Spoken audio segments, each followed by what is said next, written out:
Inflammation is now getting top billing as the latest health concern you should be worrying about.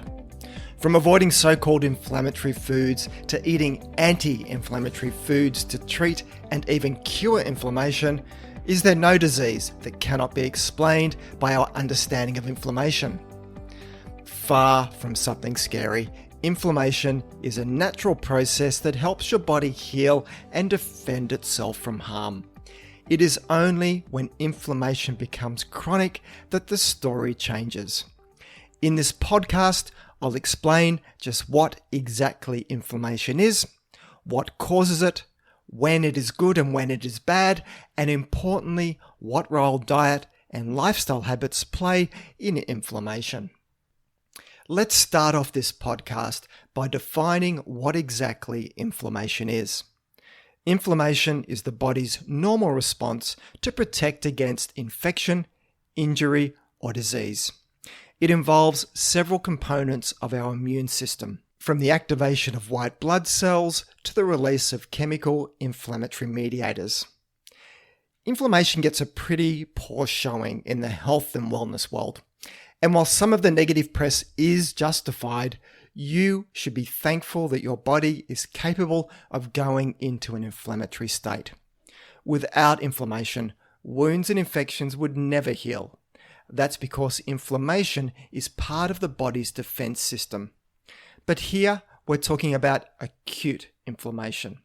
That's the good type of inflammation that you want. Without it, you would struggle to fight off infections and recover from injury.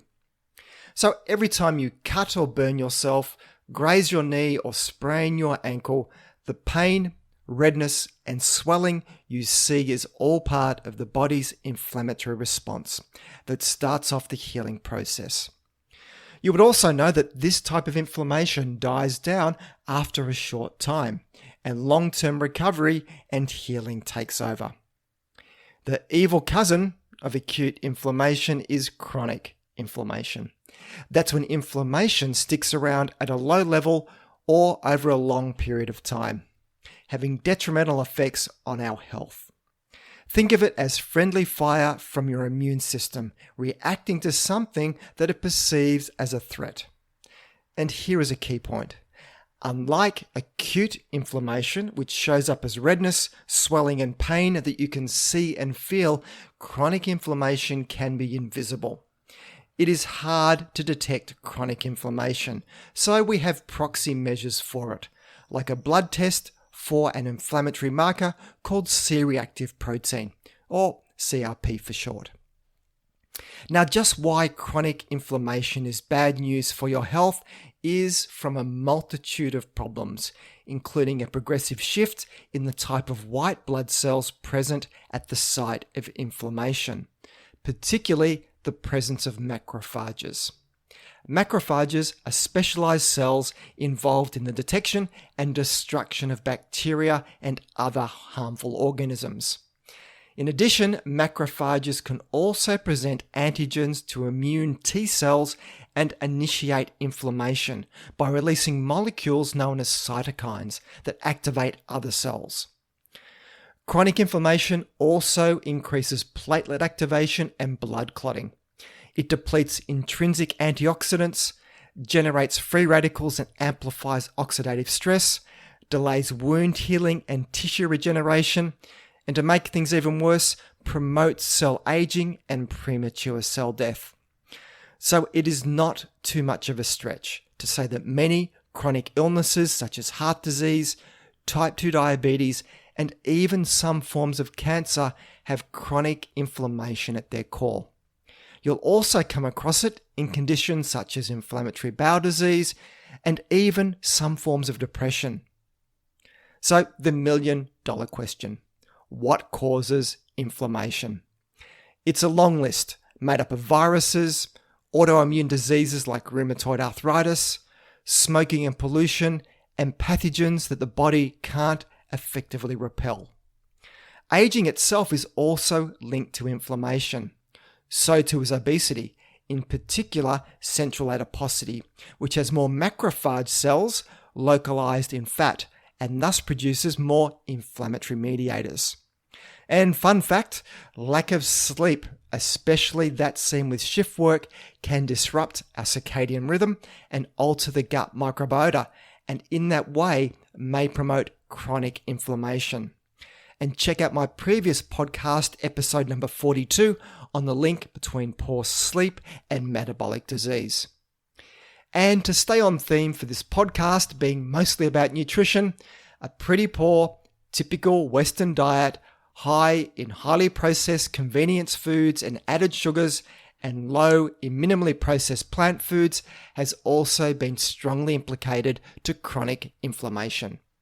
That's the bad news out of the way. Now for the good news. Diet and lifestyle choices go a long way to treating inflammation.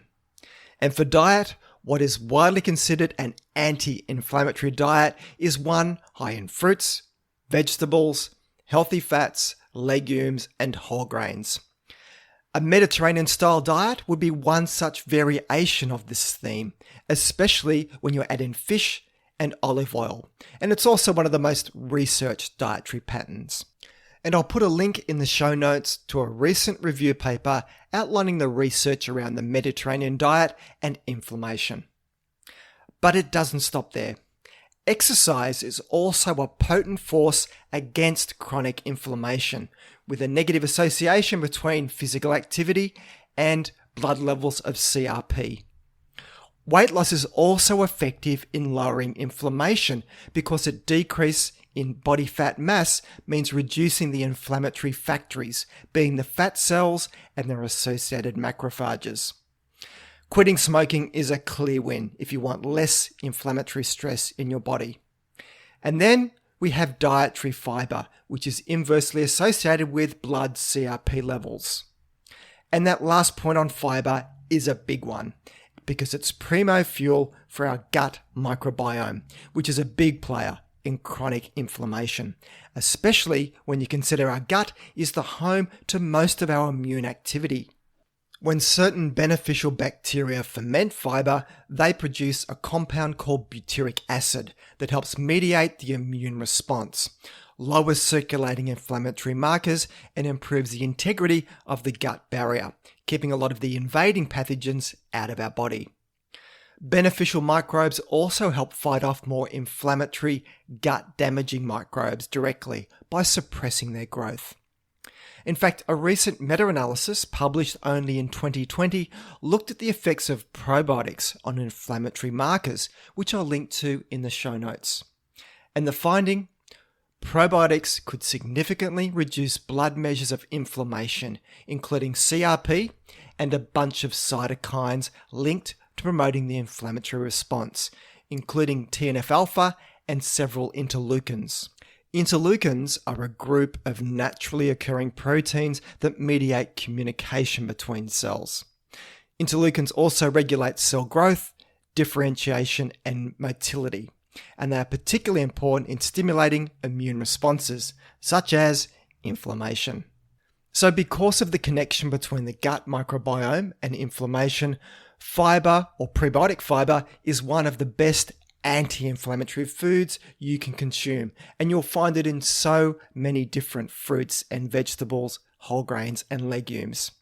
Fiber helps shape the bacterial community into a healthier, more inflammation protective one. Now for a special mention here to probably one of the most vilified inflammatory foods I've come across, and that's poor old dairy. Is dairy really an inflammatory food that should be on the avoid list for everyone? Now, I've always wondered how it has come to be that over my decades in medical nutrition research, my subscription to dozens of leading medical and nutrition journals, and keeping up with almost all areas of nutrition research, that I've somehow missed this link. And I don't mean an isolated study or two that shows that dairy causes inflammation. You can put a case forward for any food or nutrient causing or preventing any disease you want if you want to dig deep enough into the literature and just cherry pick research that supports an agenda. So I mean a consistent narrative of demonstrating inflammation seen across animal, observational, and human intervention studies, and which outweighs studies that don't show it or the opposite. So the vexed question of dairy and inflammation was the topic of a published systematic review of the clinical evidence, with 52 trials looking at dairy consumption and inflammation. And I'll link to the review in the show notes. And the result? Dairy actually has a significant anti-inflammatory action, which is bang on what I would expect considering the range of bioactive compounds in it linked to this, and especially when you broaden it to fermented dairy foods. And no, the study was not funded by the dairy industry. It is only in people with dairy allergies, and intolerances are not allergies, that you see inflammation, which should be surprising to no one. Peanuts, shellfish, eggs, and so the list goes on, are all inflammatory if you have an allergy. That's what an allergic reaction is after all. Yet, just because some people have allergic reactions to peanuts, eggs, or shellfish, we don't label these foods as inflammatory foods that the whole population needs to avoid. So if you don't like milk-based foods, have ethical issues with it, or even have some intolerance issues with it, don't eat or drink it. Simple. Lots of other delicious foods to eat in the world. But don't cut out dairy from your diet just because of populist woo pushed by wellness bloggers telling you that dairy is inflammatory. And to extend this, you'll come across lots of advice online about eating or avoiding certain foods because of their pro or anti-inflammatory effect. But the science is nowhere yet solid enough to really blame or hero any food as being a key inflammatory or anti-inflammatory agent. I mean, sure, plenty of foods have been found to reduce inflammation, such as turmeric, blueberries, ginger, tea, various vegetables, dark chocolate and fish, but most of the research is from laboratory experiments, as opposed to being done in people. Where the research best points is into dietary patterns or themes that are linked to more or less inflammation, such as a typical Western diet being in column A and a Mediterranean-style diet in column B. But all diets exist in countless variations. So it's not that you shouldn't believe that certain foods may be beneficial, but it's better to focus on a whole diet and lifestyle first when it comes to inflammation. Not just hack your way into it by gulping down turmeric lattes and thinking, job done. So that's it for today's show. You can find the show notes either in the app you're listening to this podcast on if it supports it, or else head over to my webpage at thinkingnutrition.com.au and click on the podcast section to find this episode to read the show notes. If you find this podcast of value, then please consider sharing it with your friends and colleagues, or maybe even leave a review. This all helps increase the ranking and reach of the podcast, which means a big win for credible, evidence-based nutrition messages while helping to dilute out the crazy and making the world a slightly less confusing place. I'm Tim Crow, and you've been listening to Thinking Nutrition.